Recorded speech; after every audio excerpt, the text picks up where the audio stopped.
Happy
Friday, everybody. Welcome in to the Phoenix Sports Podcast. Don't forget to like, subscribe, leave us a 5-star review, do all the things. You know me, it's your girl, DJ Mackie P. And the one, the only, Sean Paz, coming at you live, back together again. First time in a long time, it feels like. The gang's all back together. It's only been a week. Yeah, well, it's just been very infrequent recently that we've been on the show together. Yes, it's been a little hit or miss. It's busy. It's kind of busy season-ish. Not really. It is busy season. It's busy season for me. We say it. Every season's busy season. We work in sports. Yeah, we don't ever really get a break. We always are like, oh, it's March. Like the season's over, it's gonna slow down, and then it doesn't really. Yeah, after hockey and basketball season were over, I'm like, okay, it's the summer. Like I just have baseball. It's gonna be fine. No, summer is when you do all the stuff you can't do during the season because there's sports happening. Yeah, it was not fine. What is the SpongeBob meme? It was not fine. Is that a SpongeBob meme? Or like the voice or whatever? No, 5 years later. Yeah, that's the narrator voice. Yeah, the narrator has. Yeah. All right. Anyways, whatever. You guys were watching SpongeBob in the lobby yesterday. We were. I was watching SpongeBob like all day. I think it's the only thing that gets shown on Nickelodeon. Probably. Like, no, it genuinely was the only thing they had on all day yesterday. Yeah, they normally have like those SpongeBob like marathons or whatever. Hey, SpongeBob's goated. It's fine. I'll take it. Yeah, it's pretty good. Oh, is that Bubble Shane on his way? Maybe in a minute. Okay, stand by, everybody. I'll just give a little spoiler alert. We got a great show for you guys. We've got some Cardinals talk coming at you. The season's just right around the corner. We've got some D-backs that walk. Well, it wasn't a walk-off. That go-ahead home run. It was spiritually a walk-off. It felt like it. I count it as a walk-off in my brain. Yeah. Courtesy of Corbin Carroll yesterday. And then some Coyotes news. Bubble Shane is back. The gang's all here. Looking cute as shizzle. Look at us. We're the 3 best friends that anybody could have. Mac, did you do something new to your hair? No, it's just straight. Well, it looks fantastic today. Thank you. So no compliments sweet. on my curls. Well, you always look good, Sean. I like that color on you. You've said that before, and I do appreciate it. I had a little faux pas this morning. I put on self tanner, and I thought I was gonna have enough time to wash it off. Relatable. She did not have enough time to wash it off. So if I look 5 shades of orange, I'm trying to hide my arms and my hands. Look at the difference between. That is crazy. Oh my god. That is insane. Oh my god. I can't believe I just admitted that. That's crazy. Yeah, you didn't need to do that to yourself. So if I look 5 shades of orange, I'm very sorry. I didn't have time to wash it off. But you know what? You could have just blamed it on the camera. You should have been like, the coloring is weird. Yeah, it's Shane's fault for making me look orange. We'll just go with that. All right, before we get into the show, I want to give a quick shout out to our friends at Illegal Pete's for bringing in the taco bar this week. Illegal Pete's week is low-key my favorite week. I'm not even going to lie. It's actually a tie with Burrito Express week. I just really love tacos and burritos. It is amazing. First off, Armchair Sports asking what the D-backs are. The D-backs are, in fact, a motherfucking wagon. But Illegal Pizza is the best motherfucking Mexican food you can get. Listen. Yes. I like things being under my control. I have a very particular taste. And you go to a place like Illegal Pizza, you walk down the kind of production line, I guess, what you want to call it. Production line. And you get to pick what you want. Today, Junior. And then it's good. It's cold. It's cold. Go show the people your palms again. All right. Thank you so much, Illegal Pete's, for feeding the office. You guys, you all know how much we love Illegal Pete's, especially me, because I'm a Colorado girl. And if you didn't know, it started in Colorado. Illegal Pete's is your go-to spot this summer. Stop by for happy hour, 3 p.m. to 8 p.m. every day at all 12 locations here in the Valley. Illegal Pete's, the go-to spot for burritos, buddies, and beer for 28 years. That all rhymed. I'm obsessed with that. Also, if you are maybe looking for something to eat at home, highly suggest you sign up for Factor meal kits because, oh boy, they are so good. They are delivered. What? I forgot again. Oh my God. Yesterday he forgot his smoothie and he forgot it again today. I have Factor smoothies in my fridge waiting for me when I get home. Factor meal kits, you guys. They are the #1 ready-to-eat meal kit in America. They are delicious. They are delivered straight to your door. You stick that shit in the microwave for 2 hours and you eat it. It is so good. You don't even have to put it on a dish to do dishes. 2 minutes. Not 2 hours. Oh, 2 minutes. Did you say 2 hours? Did I say 2 hours? Oh, put it in the microwave for 2 minutes. Do not put it in the microwave for 2 hours. It'll probably blow up. It's so good. The meals are delicious. It's so nice not having to go to the grocery store because I'm lazy. It's so nice not having to do dishes because I'm also lazy. Like it is your go-to place if you need a good meal and you don't want to make it yourself. Head on over to factormeals.com/PHNX50 and use code PHNX50 to get 50% off. That's code PHNX50 at factormeals.com/PHNX50 to get 50% off. Ooh. All right, Sean.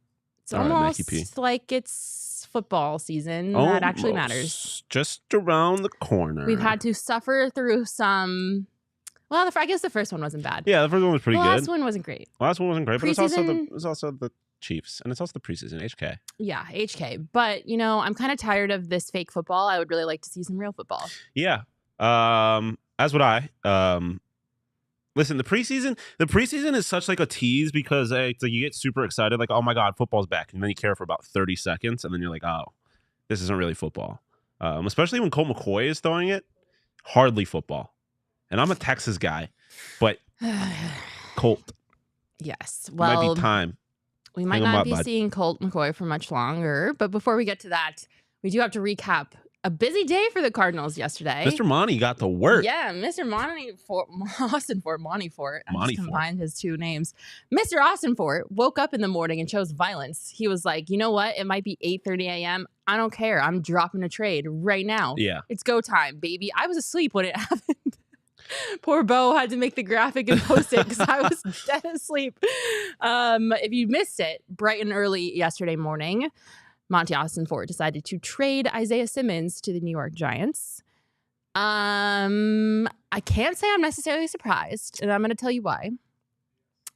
Even though he was the 8th overall pick in the 2020 draft, insane. Which is kind of crazy that they picked him at that high, but I digress. Different GM, different time. Yeah, I was going to say, it's crazy in theory, not crazy when you consider who was making the picks. Yeah. He is gone. And he kind of just had a very tumultuous time, I guess here is how I would describe it. He never really found his place. I think whether it was maybe a mismanagement of coaching or a mismanagement of talent. Yeah. Because he was great in college. Like, he was a very highly rated defensive player coming out of college. I don't know if top 10 in the NFL draft necessarily, but he was still really good. And I don't think we ever really saw, he definitely had some flashes, some moments like that fumble return he picked up against the Raiders last year. Like, there were some good things that happened, but overall, he just never really found his place. And then the Cardinals traded him yesterday for a 7th round draft pick in return, which in my opinion is a little wild. I thought he definitely would have garnered something a little bit higher than a 7th round draft pick. What was your reaction? I mean, it was more just like a laugh because it was just like, I didn't expect them to get anything more than a 7th round draft pick. He hasn't been worth shit really, but respectfully. Really? Yeah. I think the Cardinals got fleeced a little bit. What were they supposed to get for him? He hasn't done anything. Like, he's not. I mean, give me at least a 5th rounder. If he didn't play in the preseason, they probably would have gotten a 5th. Yeah, that might be fair. But it's like recency bias. Like, he was so bad. He was tragic. Oh, bad. So like, I'm not surprised by that. I'm just grateful they were able to get anything. I mean, remember they lost D-Hop for nothing. So I'm glad they were at least able to get a pick out of it, and they ultimately, I believe, ended up they made a bunch of trades that day. So when you look at them all in totality, like, yeah, it sucks, but I don't think he never was an 8th overall pick. Yeah, and then he was never put in a position to succeed, and then he also was probably just not that good. Yeah. So you put it all together, and it's like, yeah, take what you can get. I'm glad they were able to get something for her. I wish it would have worked out here, but I mean, he wasn't. I don't want to make it sound like we're dogging on him because he wasn't the worst. In the past 2 seasons, he had 105 tackles in 2021 and 99 tackles last season. So a little bit of a digression. But I think my biggest sticking point with him was that he had tendency for big mistakes that frustrated literally everybody at the most inopportune times. Yeah, like when you could not afford a fuck up, Isaiah Simmons fucked up a little bit. Mac just said the F word. Oh my God. With a live studio audience. What? Oh, sorry, studio audience. Shout out to Chris and Daniel in the audience. But yeah, I mean, I just like, it was so frustrating watching him play football sometimes. But he also like, it just wasn't consistent enough. He wasn't consistently good enough to deserve this roster spot. And we're going to talk about, well, I guess we can just talk about it now. I thought personally that it was weird that he was trying to move over from being a linebacker to a safety because I don't know if he'd seen the roster, but Budda Baker and Jalen Thompson are on the roster. Yeah, currently. But I mean, he just wasn't a good linebacker. But I mean, that like he's also not going to be a good safety. Like if you have a 1 and 2, yeah, like, but you're not going to like. You can put him back there and just let him be an athlete without him actually like playing center field, as Bo had put it the other day. At linebacker, like there was a lot of situations like you saw against the Chiefs last year, and I guess against the Chiefs in the preseason where he had to cover guys like Travis Kelce and just had nothing for him. Yeah. So I think the only way you were ever going to get anything out of him was by playing him at safety. And obviously you weren't really getting much out of him there either. I just don't think he's an NFL caliber football player. No. It's just that happens. You can be good in college and not be good in the pros, and I think that might just kind of be the case with Isaiah Simmons. That preseason game against the Chiefs was brutal for him. He basically just let a receiver like walk into the end zone and didn't even try to tackle him. It was just a terrible performance all around. He's a great athlete, and he's got a lot of like raw talent, I guess, and raw skills, but he's just not. He's not an NFL caliber linebacker or safety at this point. I think the Chiefs game was the nail in the coffin for Isaiah Simmons, unfortunately. Oh, 100%. You've heard from us what we think, but this is what Monti Ossenfort himself had to say at practice yesterday when he was asked about the decision to trade Isaiah Simmons. The situation presented itself this morning, and just where we are in camp, where we are at the team, we thought it was the right move to make for us, for the team, and just moving forward. You know, we wish Isaiah the best moving forward. He's been here the last 3 seasons, and wish him the best going forward. But just for us as a team, where we're at, we just thought it was the best move to make. Monti, is it as simple as he just didn't perform well enough to be on this roster moving forward? Yeah, I think those are always considerations that come into play, and we've had the month of training camp now and the 2 games, and hey, there's everybody on our team. There could have been better performances for everybody. There could have been, some guys did some good things, some guys do some bad things. So, really it just came down to the opportunity, and where we were at with the team. We thought it was the right move. An opportunity presented itself and they took it. Kind of just like a very standard quote answer, but I think in my opinion, the Chiefs game was like the nail in the coffin. And I also think there's a little bit of an element of, I think, Monti Ossenfort is doing everything in his power to differentiate himself from Steve Keim and making it clear that this is his team and the decisions that he makes are his. And Jonathan Gannon also maybe wanting some of his own people here. So I think there's like a little bit of element of just like, we have a clean slate. We have an opportunity to really build this team how we want it from the ground up. I know they're not calling it a rebuild, but whatever.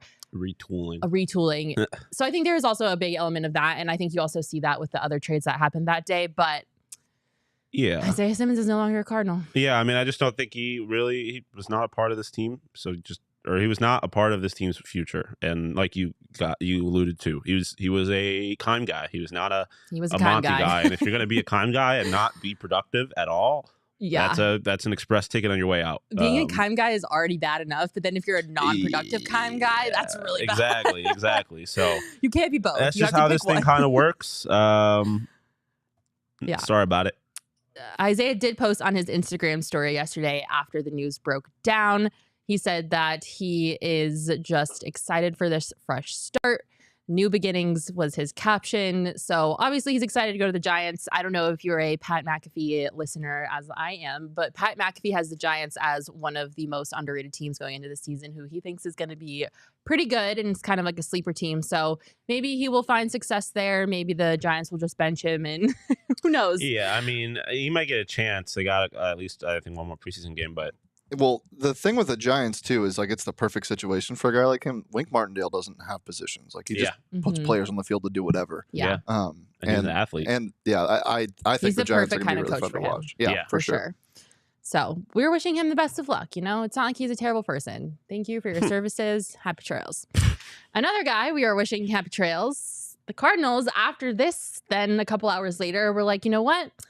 I think we're good on our offensive line. We don't need any more tackles on the O-line. So Josh Jones, see you later, buddy. They traded Josh Jones to the Houston Texans for a 5th-round pick. The Cardinals also sent a 7th-round pick with Josh Jones and got a 5th-round pick in return. He was 26 years old, so a little bit on the higher-ish side, kind of coming to the close on his rookie deal. They were very decisive about this. It's not like they took a lot of time to, you know, I think they saw Paris Johnson Jr. and they're like, okay. Yeah, and I we're mean, good. Again, like I was saying earlier, you kind of have to look at all the trades in totality because they acquired a 5th-round pick in that trade, right? They traded him in the 7th for a 5th, and then they ended up trading a 5th in a trade we'll talk about in a little bit for Josh Dobbs. So like it ultimately was like kind of just a reshuffling of assets. Yes. That I think ultimately made the team better. But yeah, I mean, this is not even like Isaiah Simmons, where there was a guy that was taken 8th overall, and it feels like a disappointment. There's always high hopes. Like this is just kind of one of those bottom end of the roster moves that for sure that happened during the preseason. I agree. I think he just ultimately was the odd man out on the offensive line, on the O-line. When you have a 6th overall pick and Paris Johnson coming in from Ohio State, I think you kind of know in the back of your mind, okay, this kid might just be starting. So I just think Josh Jones, unfortunately, was a victim of being the odd man out on this offensive line. And he will no longer be an Arizona Cardinal. So at the end of the day, it's not the biggest thing in the world. It was a move that needed to be done. They obviously didn't do a lot during free agency. So they had a bunch of like extra guys just kind of on the roster heading into camp. So I think this, again, was just one of those things that Monti was like, we'll just do what we have to do and see what we can get in return. Not the flashiest deal on the move, but it definitely sets another tone for the direction that I think Monti wants to take this team. Yeah, I mean, I think, again, when you look at all the trades in totality, like, I think obviously the conversation around this team is them being bad and them potentially tanking, but like, they're not like accepting just being like a joke, right? Like they could have just rolled out the corpse of Colt McCoy as their quarterback. They could have let Isaiah Simmons just try and figure things out during the season instead of just sending him away for a 7th-round pick, but they're not going to be content just being like a complete laughing stock. Like they're obviously not, they know what the roster is. They're not trying to set themselves up to go be a Super Bowl team, but at the same time, they're not going to be content just being miserable. And I think that's a good sign, right? Like you at least want the team to be, if they're not going to be Super Bowl contenders, you want them to be exciting and something to at least kind of give you hope about. And I think Monti is kind of doing that with this team. Again, sending away Isaiah Simmons shows like there's not a complete complacency. And then again, like I said, we'll talk about Dobbs in a second, but that trade shows that Monti, again, is not going to sit here and accept just being bad. Yeah. And I think that's a nice change of pace, especially for Cardinals fans, because I think the old regime was fine with complacency in a lot of ways, which drove a lot of people crazy. 100%. Like there should have been decisions that should have been made about certain people a lot sooner than they were with the old regime. Shit, maybe not even just complacency. I mean, it was just like straight up like encouragement bad management of badness. Speaking of not being okay with complacency, Colt McCoy. Sorry, buddy. Happy trails on your retirement. Okay, well, relax. Not yet. It's not official, obviously, but I mean, it does seem like kind of the logical conclusion of all this, right? Yes. The trade that the Cardinals made, the last trade that they made yesterday, kind of, to me, made it very clear how they feel about a certain quarterback on the roster. They traded for Josh Dobbs from the Cleveland Browns, who I think Dobbs was always kind of linked and rumored to be like interested in coming to Arizona. In part because of one Johnny Venerable. Yeah, Johnny Venerable is the reason he's here. He's also a Sun Devil legend. Sun Devil legend Josh Dobbs. He committed to ASU and then decommitted and went to Tennessee. Nice. Yeah. Love that for us. But also obviously has a prior relationship with Petzing. Yeah, and Petzing definitely had some pull in this whole situation. And Monti, right? They were both in Tennessee together. Yeah, I mean, it obviously, like, Johnny wasn't pulling that out of nowhere when he brought it up all that time ago. But yeah, I mean, it was obviously a guy that, like you said, had connections, had been linked to this franchise for a little bit. And yeah, with Colt, it's not like they didn't give him a chance. They spent 6 months with him in the offseason. He got 2 preseason games, and dude was just kind of miserable. Like, he's old and injury prone, and has been a career backup for a reason. And you're describing him like he's some like curmudgeon that lives under a bridge. Do you see him playing? I don't think he's old and miserable. He's nice. He's a nice guy. I'm not talking about who he is as a person. I'm a Texas guy. I've always loved Colt McCoy, but he's just clearly past that era of his career where he can come in and kind of excite an offense and not necessarily that he was ever exciting offense, but managing offenses and allowing teams to win. Like, he's clearly past that point in his career. He's old, dealt with a lot of injuries. Like you said, I think retirement's probably the way to go, Colt. But yeah, I mean, again, Monti was clearly not going to accept just being miserable and just letting whoever he had just kind of go out there and figure it out. Yeah. Whether that be with Colt or with Clayton Tune, right? Because you could have easily just been like, we're going to throw this young guy out there and hope he can be fun. But no, they went with a guy that they thought at least could give them a chance to be somewhat competitive until Kyler gets back. And that is a good sign if you're a Cardinals fan. Yeah, I absolutely agree. It definitely gives me some faith in Monti and his vision for this team. Mm-hmm. I definitely agree that it's time for Colt to retire. Sorry, Colt. You're a great human being, but I feel like if you're not in bubble wrap, I have anxiety watching you move. You're going to have, I think they mentioned this someone brought this up the other day. He's going to have a broadcast job waiting for him as soon as he wants to retire. He can come to here and do it if he wants for free. Yeah, come to PHNX. Be the third person of TPSP, Colt. We'll save you spot. You can take my chair seat right here in the middle. Honestly, I'll kick Sean off if that's what. I'm not even going to be mad. I'll be sitting off stage right, the horns up the whole time. I'm assuming then we both agree that based off of the 2 preseason games alone, this was the best decision in the quarterback room. Right. Like, I mean, again, especially because I think something that, especially like kind of the pro tank crowd leaves out is that, like, you still have the Texans pick, who's probably going to be pretty bad. So, like, you have a good chance of getting a good pick even without being the worst team in football. Yeah. And so, like, again, I think especially with some of these younger guys you have, you don't want to teach them how to lose. Like, I think that gets left out a lot in the tanking conversation. Mm-hmm. And so, like, you got to at least let them be competitive, especially when you have a guy like Michael Wilson, who's expected to be a really young, exciting young receiver, guys like Greg Dortch. Like, you want them to have a chance to be productive, even if the team is not going to be all that good. Yeah. And I think you've seen that Colt was not going to give them an opportunity to do that. So I think this is bigger than just the quarterback play. Like, the rest of the offense serves to benefit. Again, even if they're not winning games, they need to have at least a somewhat competent quarterback to continue on their progression, to be like good football players, and again, not learn how to lose. And I think Dobbs gives them a much better chance to do that than anybody that they had on their roster. Not learning how to lose is a bar. That's one of the most insightful things you've dropped on the show, Sean. That's definitely not an original concept. That's not something I came up with, but thank you. You're welcome. That was very backhanded of a compliment, but I'll take it nonetheless. No, it wasn't. It was supposed to be genuine. It's the most insightful thing you've ever said on this show. One of the most insightful things you've ever said. Feels backhanded, Michaela Perkins. Dobbs is QB1. See or no? Yeah, of course. Yeah, I think he's got. So QB1. Oh, of course. Until Kyler. You really think so? Yeah. You're not trading for Joshua Dobbs to have him compete with Clayton Tune. You didn't really give up anything, though. Well, yeah, that is true. But yeah, no, I think I also think you guys are like, I mean, Colt is Colt, but he's not just going to walk away. He has the job right now. This is Colt's job to lose. I think he's lost it. I don't think you're trading for, especially considering the connections that the offensive coordinator has with this quarterback.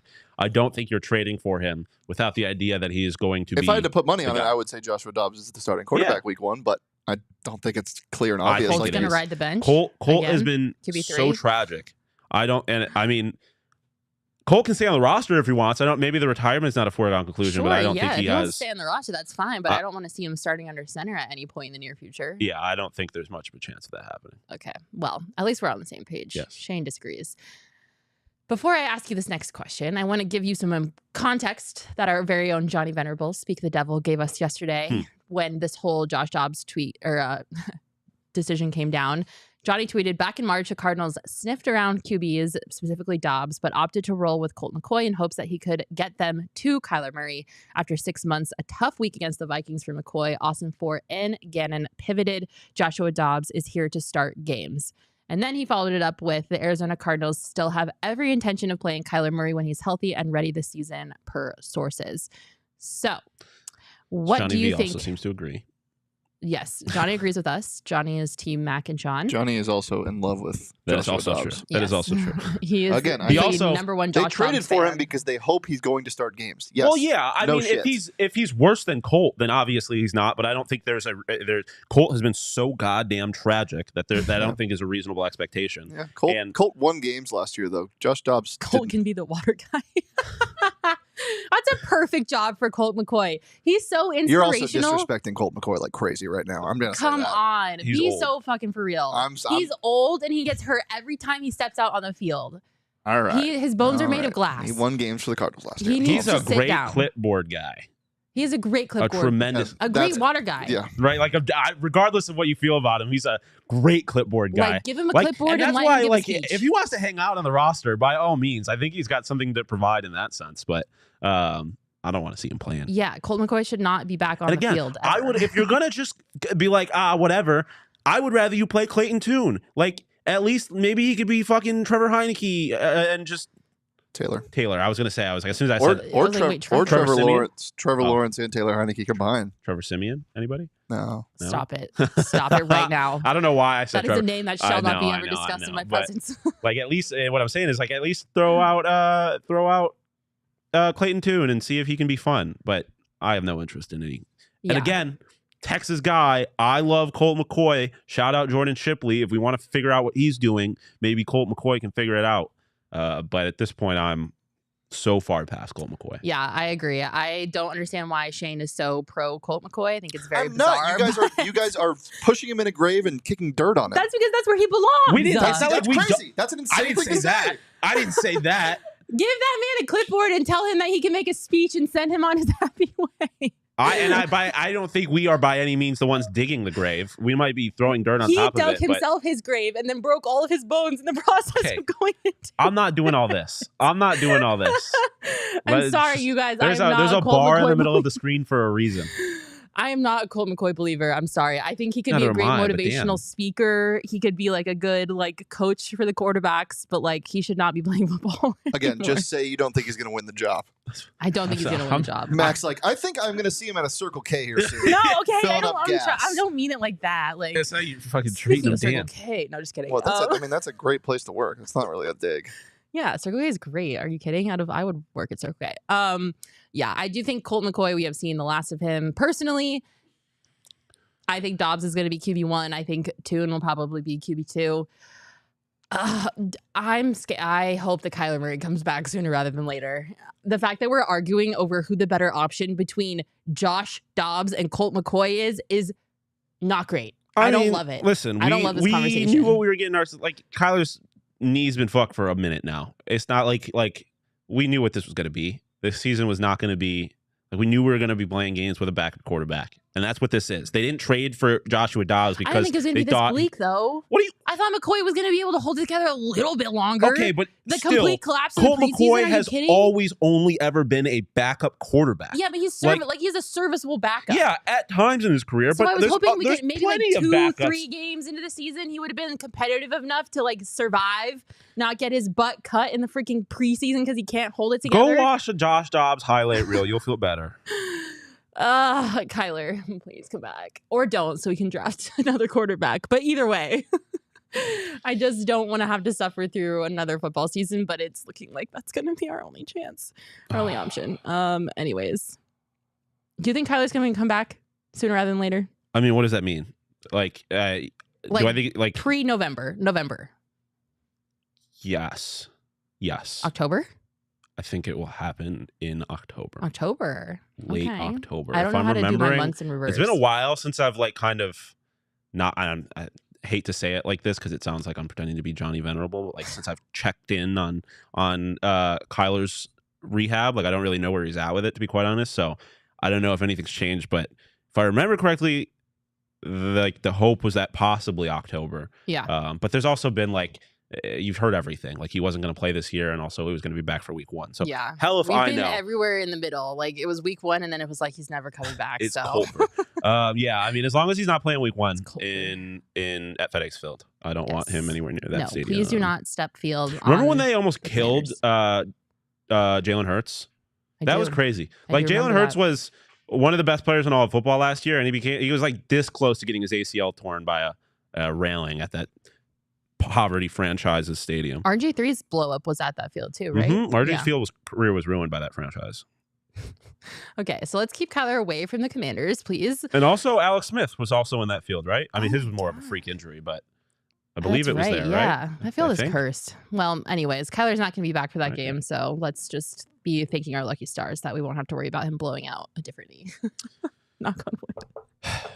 Anyways, some crazy shit, Michaela Perkins. I know I'm a little out of pocket today. It's the self tanner that I didn't wash off. Oh the fumes are like getting to my head, the killing my brain cells. You need some help. I will be revived though if I go to Circle K and get a Red Bull. True.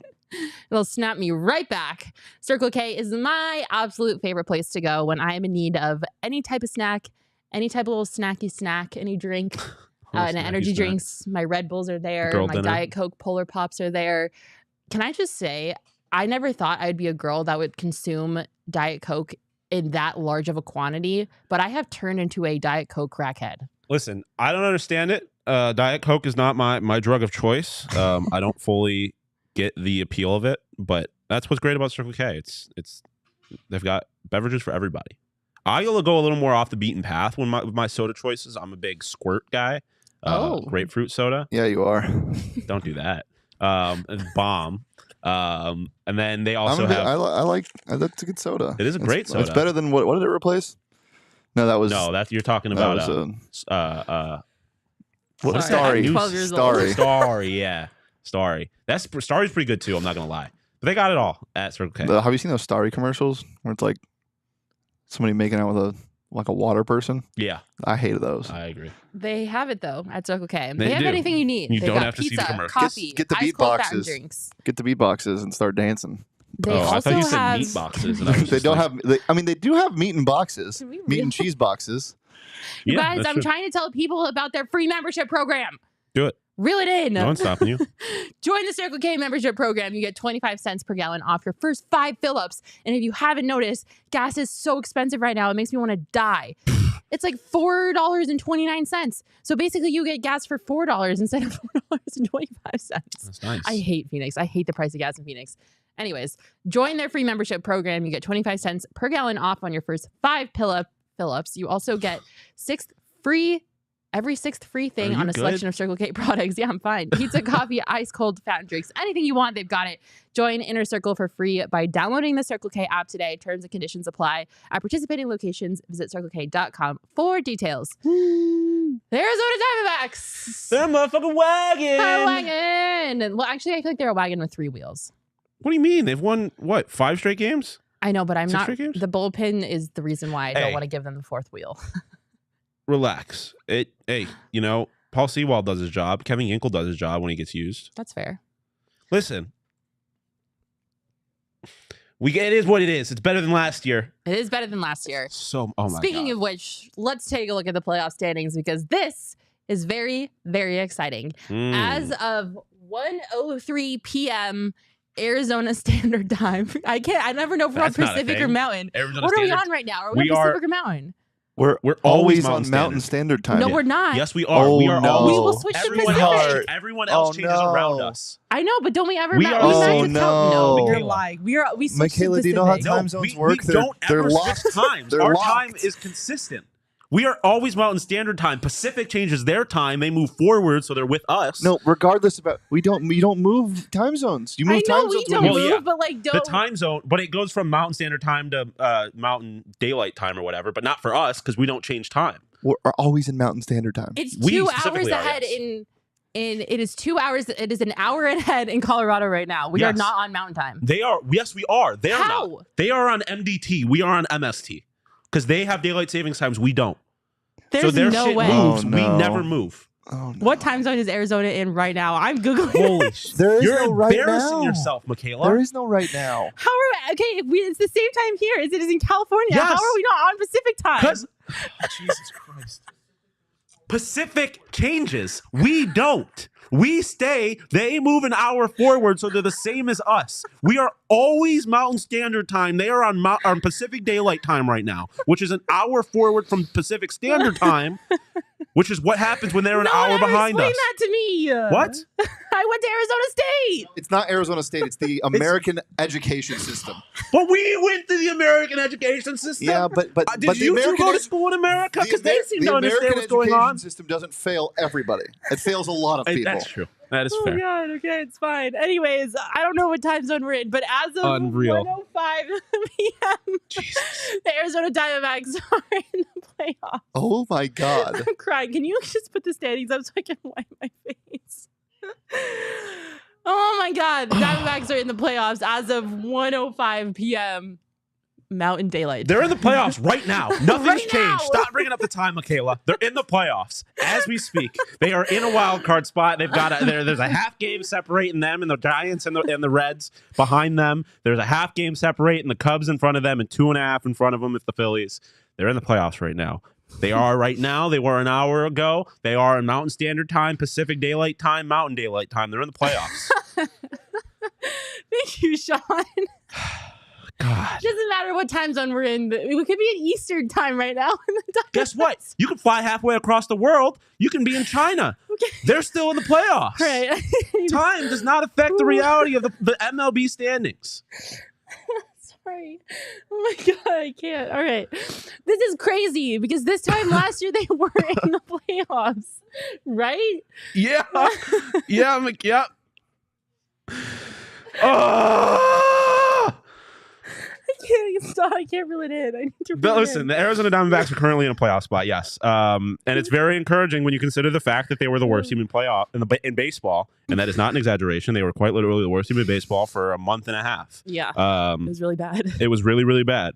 And yeah, they've won a few straight games now. And in this particular series against the Reds is very important. And last night got really bad, really fast. It was a very dark time here in the PHNX studios for me, Derek, and Damon bullpen Dog. scared me. Well, not only the bullpen, but their offense and their base running and Tony P not knowing what is going on. I don't blame Tony P. But I love Tony P. I've heard he's the nicest man ever. I've never interacted with him. Stand on the planet. That wasn't his fault. That wasn't his fault. We can get into that deeper if we want. But yeah, I mean, they are officially back. They're back, They're a wagon. baby. I was talking to Jacob this morning about where we're going to be watching the World Series parade from. Okay. Well, he's going to have to figure that out. I'm going to be on a float. But yeah, they're back. They're back. We can thank Corbin Carroll and Merrill Kelly for not dropping the ball and letting us slip out further of the wild card standings yesterday. Merrill Kelly had a great freaking game. Yeah. He pitched an absolute gem. We have his stats for your viewing pleasure in case you don't auditorily process information like I don't.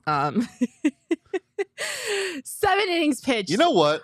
You laugh at your own jokes too much. Yeah. I'm going to say it. And also, I'm going to say it. I'm funny. I'm sorry. I'll I say don't this. care. You're smarter than you pretend to be on this show. Stop making a fool of yourself. It's something about Fridays. Also, I told you guys my Sal Tanner fumes are getting to my head. Okay. Anyway, 7 Read the innings stats. pitched, only 1 hit, 0 runs, 0 walks, and 12 strikeouts, which is tied for his career high.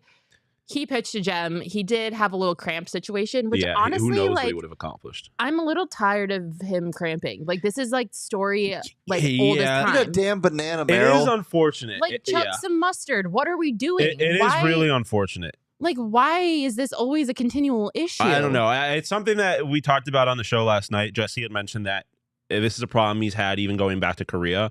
So it doesn't necessarily seem directly connected to the fact that we live in the hottest place on earth. Although that certainly does not help, I'm sure. It's nice to know, again, it's not hot in October.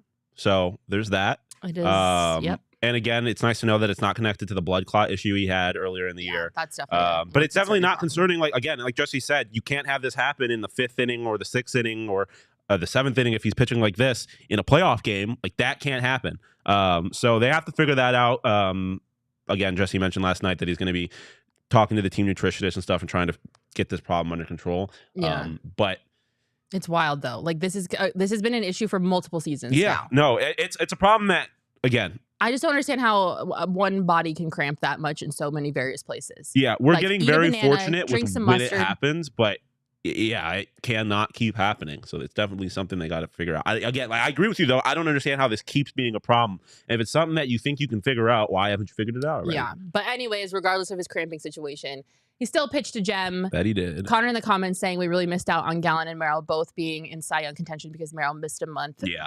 There was a time before Merrill got hurt where I was like, holy shit, we might have the best 1-2 pitcher combo in baseball. Well, there's been plenty of instances during this season where you could argue that Merrill has been better than Zach Gallen. Yeah, totally. Like there was a stretch where Zach Gallen was, I mean, he's the best pitcher in the National League. So even when he was bad, he was good, but it looked like Merrill Kelly was the better pitcher for a decent chunk of this season. So absolutely. Like, yeah, we can't afford to lose him. That's for damn sure. No, yeah.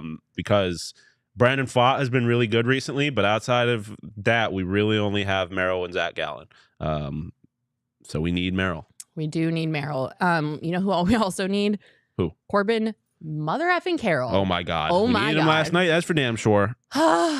If you missed last night's game, he hit a 2-run go-ahead homer in the 8th that made me fall out of my chair. I was on the floor because I was just so... I don't know. I just get nervous sometimes because obviously Corbin has had a little bit of a slump recently. Yeah. But when I watched that, it was so electric. I had all my faith restored in that one moment. Yeah, it was huge. It was a momentum shift for sure. Obviously, yeah. I mean, obviously it gave them the lead. But... I just love watching Corbin Carroll play baseball. And this is what we need from this team. Like, we need these guys to step up in moments like this that are so crucial. Like, the Reds, if we can go back to the standing graphic that we have, the Reds are on the D-backs tail. Like, yeah, no, this series is crucial. Far behind. I mean, we didn't even mention like the tiebreaker that the Reds have over them right now. In order for the D-backs to flip that in their favor, they need to sweep the series. Ultimately, it could end up not mattering because they could just end up with a better record than the Reds. But Torey said last night, he thinks this season is coming down to one game. Yeah, which also made me panic. I had like a full-blown anxiety but I mean, when you look at these standings and the way they've been all year, it's hard to tell him he's wrong. Yeah, the National League has been a hellscape this year. It's been, I mean, all of baseball has been crazy, both for very different reasons for each league. But yeah, the National League wildcard race is going to be hectic. It's going to be crazy, that's for sure. But I feel better knowing that Corbin Carroll has a little bit of juice back in his step. It was so great watching that happen last night, and this is what he had to say after that big performance. Yeah, I faced him a couple times with the Giants, and then earlier this year. You know, tough lefty. You know, good sink on the fastball, good sink and run. You know, a unique breaking ball, and then a changeup, which isn't too common left on left. So it's a lot to deal with, but just tried to be simple up there and. You know, get something elevated. What's the emotion there, especially when you hadn't had a home run in a month or so? Yeah, I mean, it's more the emotion of like the game, I guess, and like just giving us a chance to win it. You know, that felt really good. He's always so calm and even-keeled. Yeah. Like, he's just acting as like he didn't just single-handedly help them win that game. That was imperative for them to win because the Reds are biting at their heels for that wild card spot right now. Yeah, no, it was huge. It was huge for him. It was huge for the team. It was huge in the context of last night. Again, when you consider how fast it got really dark after the 7th inning. I mean, Torey was, again, talking a lot last night about how he blacked out. Like, the whole team was pissed and frustrated. Hello, and for Corbin to be able to pull that friend. out, yeah, right. For Corbin to be able to pull that out in the context of that game and in the context of what he's been doing at the plate, he's been doing all right, but it had been since, I believe, January 26th, I want to say, that he's lasted a home, or July, excuse me, since he's lasted a home run. So it's been a minute for him to do that in that moment was massive, and you saw the emotion that he had after he did it. And like he said, it was more about giving the team a chance to win after how the 7th inning, the bottom of the 7th had gone. It was just awesome. And if Corbin is going to hit the way he has and start hitting them over the fence, and he's getting back to his rookie of the year ways, this team becomes a lot more dangerous again. Yeah, absolutely. The season is obviously coming down to the wire, like Sean said, and the Diamondbacks have 3 more games against the Reds that are crucial, must-win games. Here are your probable pitchers for the upcoming matchup. I did do this last night, so there might be a little bit more information available now.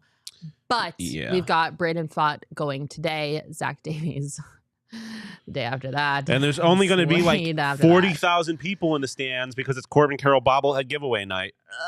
So, and also, I mean, this is something we've talked about a lot. Zach Davies also got Father's Day, which is one of the biggest days of the year.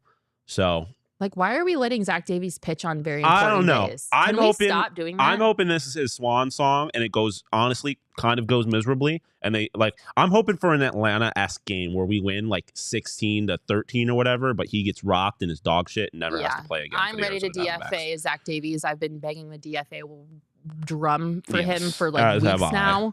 So I'm a little concerned. I'm not going to lie, looking at the probable starters for the Diamondbacks, considering that these next 3 games are essentially must-win games. Yeah, no, they certainly are. I'm really hoping they can get Brandon Pfaadt a win tonight. He deserves it. The fact that he's 0-7, I believe, is ridiculous. He had a perfect game going into the 6th inning last time out. It's absurd. He deserves a win. But this is, I mean, these are 2 very similar teams. They're both just stock full of young position players. But the Reds pitching staff has just not been what it hasn't been what the at least the top end of the Diamondbacks pitching staff has been recently. For sure. So this is a series they should be able to win. I think they are the better team in these games. So are you saying 2 of 3 for the next 3 games? So split the series? No. I want to sweep. You want to sweep? But I'm not gonna bet on a win in a Zach Davies. So I'll go 2 for 3. Okay. So then 3 for 1 in the series. Yeah. Okay. Which would be good against this Reds team. Yeah, I have absolutely zero faith in Zach Davies at all whatsoever. I feel like that's just going to flop so hard, and they're going to be down so many runs that they can't come back from. Maybe we're setting ourselves up for a nice, pleasant surprise. Yeah. I think if they win 3 games of this series, I'll be really happy. And I think that obviously like increases their lead on the Reds and keeps them in a good competitive place. Yeah. Looking at the rest of the schedule, though, quickly before we move on to the Coyotes. Interesting. They round out this month with a series against the Dodgers, and then they go Baltimore, Rockies, Cubs, Mets, Cubs again. Is that the Giants? Yeah, Giants. Yeah. Giants, Mets, White Sox. Giants, Yankees. Giants, Yankees. White Sox, Astros. White Sox, Astros. I mean, this is gonna be very telling about who the Diamondbacks want to be at the end of the season. Yeah. I mean, obviously the Orioles are one of the best teams in baseball. The Rockies are one of the worst, and everyone else is kind of right there in the middle of the pack, with the exception. I mean, the Yankees are the worst team in baseball. They're an absolute poverty franchise. Yeah. Cubs have been on an upswing. The White Sox are obviously just in a really dark place in their franchise's kind of Yankees are history. God awful. But I mean, again, you bookend this with the Orioles, who are maybe the best team in the American League, and the defending World Series champion Houston Astros. And then you have wild card competitor Cubs twice in the middle of that, wild card competitor Giants in the middle of that, and the Mets, who have not been great. But remember what happened the last time we played the Mets? It was basically the start of that dark period for the Arizona Diamondbacks. So you can't take that series for granted. This is a very, obviously it's September. It's going to be important, but there's plenty of opponents they should be able to beat, and plenty of opponents that are going to tell you whether or not this team can really be dangerous in the postseason. Do the D-backs make it to the playoffs this year? Yes. You think they do? I think they do. Whew. Oh, that makes me nervous to say. I think they do. Oh God, I don't know what. Thunder had a good comment earlier where he said, if you get the Diamondbacks into a best 2 of 3 situation, we have Gallen and Merrill. We've got to the feel pitchers pretty for good it. about it. And yeah, if those 2 are pitching at their best, we've had this conversation before. They're arguably the best 1-2 in all of baseball. Yeah. They're certainly one of the best. Yeah. And then again, Brandon Pfaadt was one of the highest ranked prospects for a reason. Yeah. And he obviously did not start the season off great, but recently he's been amazing. If he can pitch like that too, in the postseason. Yeah. And at that point, you're basically playing with house money because I don't think anyone expected that from him. True. They just have to make it there. Like they just have do to get into the wild card, and then anything is possible, baby. But making it to a wild card makes me a little bit nervous just because they are so on the fringe. And I hope that like this momentum that they have right now is going to carry through the end of the season. Obviously, anything can change in baseball, but I'm bricking it. I'm nervous. I can't say with my chest that the Diamondbacks are going to make it to the playoffs. I hope that they do. But as Chris is saying, it's kind of a nice problem to have. It's nice to be stressed at this time. Well, I was going to say, like, are you going to be okay if they don't make it? Because personally, I'm going to be okay. I think if you would have asked me this question like 3 weeks ago when they were like doing really bad and like all of the insane good things that they had accomplished at the beginning of the year were getting overshadowed by this crap performance like recently, and that's how the season ended, I would be upset about it because like, why did we get so excited for no reason? But they are competitive again. They're getting our hopes up. I think they have far surpassed any expectation I've had at this point of this team this season. The fact that we're talking about them being in the playoff picture and it's August 25th is actually insane to me. So if they don't make it, I personally am going to be okay because they've already blown me away and blown my expectations out of the water. Obviously, I would love for them to make it, and that is like always the goal, right? Like you play to play in the postseason.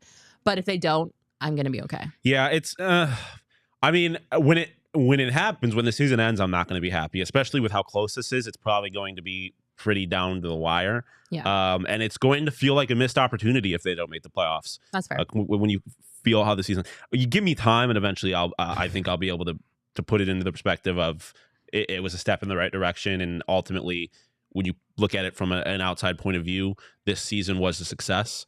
I don't think regardless of how it ends, I don't think you can argue that the season was a success.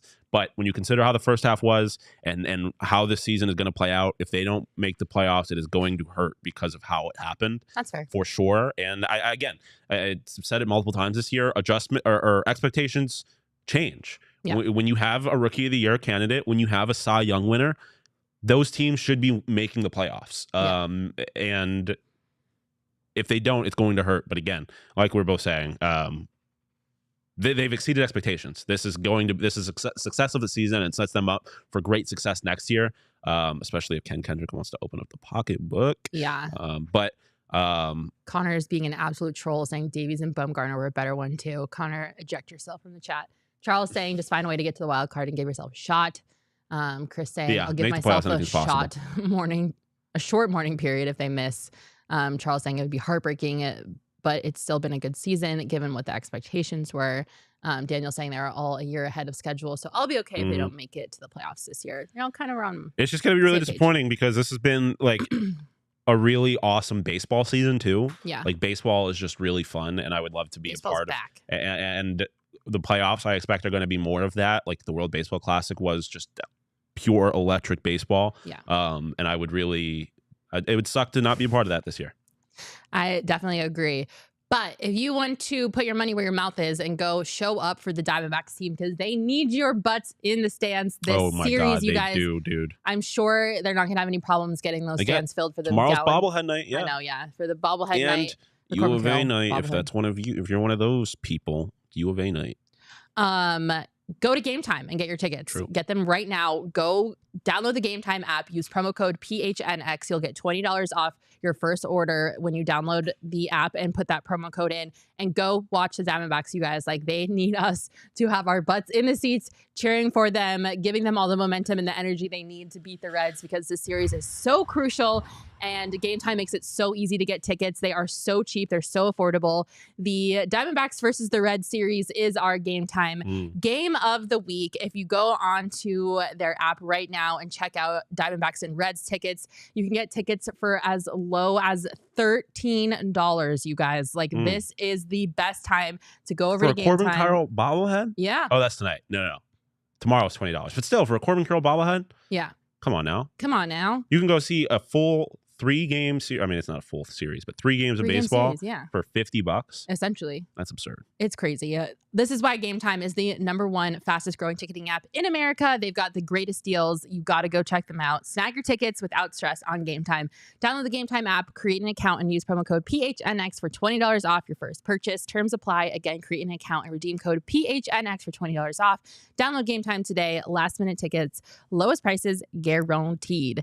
You might need to chill out and de-stress a little bit after watching this series, especially if Zach Davies is pitching. So I recommend having a bag of OGs on standby because I'm going to be dramatically stressed out. Listen, if you are not off the OGs, and if you're going to the game on Saturday and you're not off the OGs, you're doing it wrong. You're going to need to be on the OGs to tolerate baseball that pitching is just awesome when you're high, and B, Zach Davies is on the mound. You want to be drugged up for that. Yeah, you absolutely need to be high to watch just Zach Davies play baseball.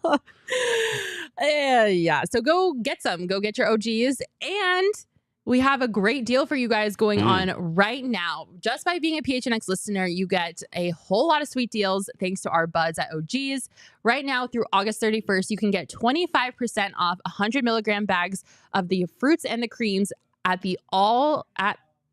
all Arizona The Flower Shop locations. All you have to do is go to theflowershopusa.com, place an online order, and use discount code PHNX at checkout. Then you'll head to your nearest The Flower Shop location to pick up. That's right, this deal is exclusive only for our PHNX listeners, and a reminder, it's only available for online orders that are picked up in person. Don't forget to use that promo code PHNX. It is active until August 31st. You've got 6 more days. So go get to flavoring your life and pick up some OGs so you can watch Zach Davies play baseball and not want to die. Quickly to round out the show, we just got to give a shout out to our guy, the Bear, over at the Arizona Coyotes. He is going to be the head coach for 3 more years. The Coyotes announced earlier this week that Andre will be here to be the head coach and is contracted through the 2026-27 season. And I'm happy about that. I think that is a great move. If you follow hockey, you know that Tourigny is respected throughout the league. He is a player's coach. The players in the locker room specifically all really like him. He's not like a in-your-face, what are you doing, yelling at you, screaming like a certain former coach was. Love, talk it dearly. But he's really respected around the league. He's respected in the locker room. The players really like him. And even the newest Coyote, Jason Zucker, who just signed a 1-year contract with the Coyotes, said that Tourigny was a part of the call and had spoken to him, and he was great to talk to. He talked to him multiple times. He was very instrumental in the original pitch. And then he seems like a great coach. So everyone I've talked to absolutely loves him. So even the newest Coyote, who hasn't even been here for more than a week, has said nothing but amazing things about Andre.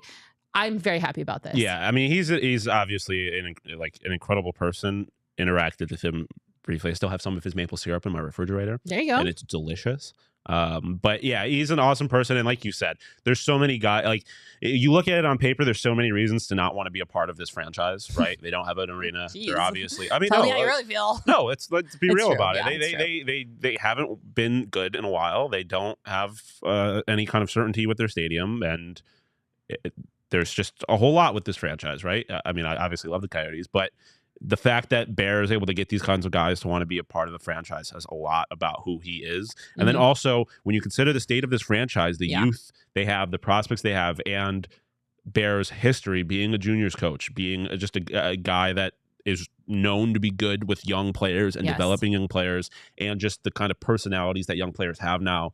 Like, he is the perfect kind of coach for this team. He brings the best out of out of a roster like this. Preach it. He's great at development. Like, he's awesome. And you could tell just based on the Coyotes fans, like their feelings throughout this whole process, like they wanted him here. So to have everyone kind of be able to rally around a guy like this, especially again, when you consider kind of all the things that this organization have gone through recently, it is awesome to know that Bear is going to be a part of it. At least for the next few years. Yeah, I 1,000% agree with you. He is the perfect coach for this team right now. There is literally no one else I think that I would rather have than Bear here at this moment in time, which I think is kind of ironic because when the hiring decision was first made, it was kind of laughed at by some of the people around the league. It was like a throwaway hire. They're like, oh, let's just go get the cheapest guy we can find because our team is going to be terrible for like the next 5 years. And like, we'll just take whoever is the first person that wants to come here. And it's like completely flipped around to like, he is amazing, and the players love him, and he has gotten so much respect around the league, and just the entire way that he's impacted the culture, and like you said, like getting people to buy in and believe in this franchise has been so cool to watch. Yeah. And I just love that it started off with just such like a pitiful like feeling of just like we'll take whoever, and it's turned into like this guy is a great head coach in the National Hockey League. So yeah, I know. I'm like I said, very happy that he's going to be here for the next few years. Me too. Yay, Coach Bear. All right, Sean, tell us about Four Peaks. Take us home. Ooh, if you don't know about Four Peaks, I don't know what the hell you've been doing. Where have you been? Because they're the best beer in Arizona. They're the best beer in the Southwest. Facts. That's a fact. You can get them outside of the state too. You can wait out Four Peaks too. You can get them in any time zone. Not any time zone, but at least a few of them out here.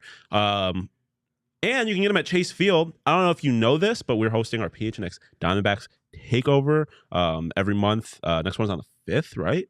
Yeah, the next one's on the 5th. Come hang out with us. The tickets are available right now. Yep, you can get them right now. We're going to have a pregame meetup at the Four Peaks draft house or draft room up in right field. It's awesome if you haven't been up there. It's a vibe, and they have a full selection of Four Peaks beers, so it's even better. So regardless of if you're at the ballpark, at home, at the gas station, grocery shopping, check out Four Peaks. And make sure you follow them at Four Peaks Brew or at Four Peaks Pub to keep up with the latest at Arizona's hometown brewery. But you must be 21 or older to drink Four Peaks, and please drink responsibly. And check out our new shirt too. Oh my God, yeah, we got a new Diamondback shirt. You shitting me? This shit is fire. Fire. I love it. The teal outline on the bat or on the snake is dope.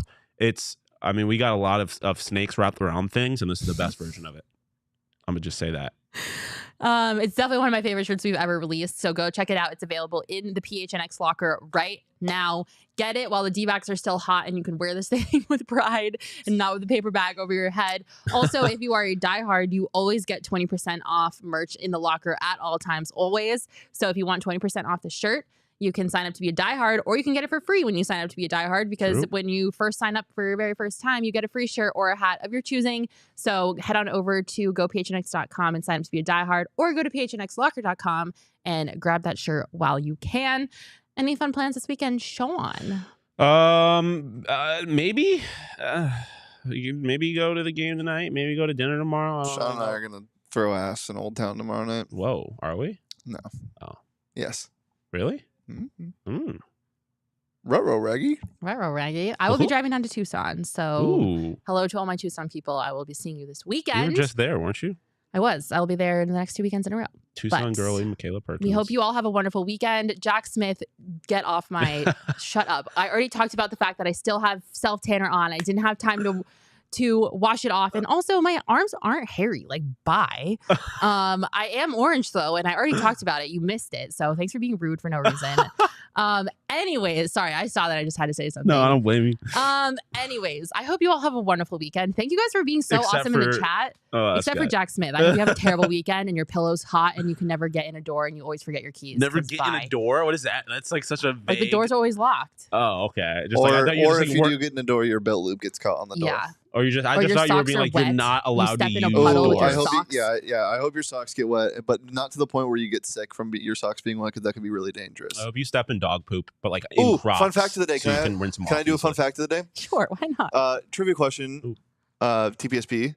Why do your feet prune when you're wet? Your skin's tight. Does the skin expand? No, it's actually a drainage thing. It's not a physical response. It's like a mental response to make your feet grippier. Oh, while you're wet. So that's why your fingers do it too. The more you know. I don't know about your fingers. Because you I would climb assume. the wall. Yeah. It's like my grippy socks. Yeah, exactly. Your hospital socks? My grippy socks. The socks that have grips on the bottom. Like the socks we got from Sky Zone. Yes, those two. Socks. Thank you guys so much. I'm sorry. Thank you guys so much for tuning into this episode of the Phoenix Sports Podcast. The chat was popping today. Everyone that tuned in, thank you. Thunder, LFG, Charles, Jose, Daniel, and Chris for being in studio. Elizabeth, I can't read that fast, but Jan Paul Edward de Dios. There you go. Yeah. Thank you guys so much for tuning in. Robert, everyone else. I hope you all have a wonderful weekend. And don't forget, we'll be live again next Friday at 12:30. Bye, everybody.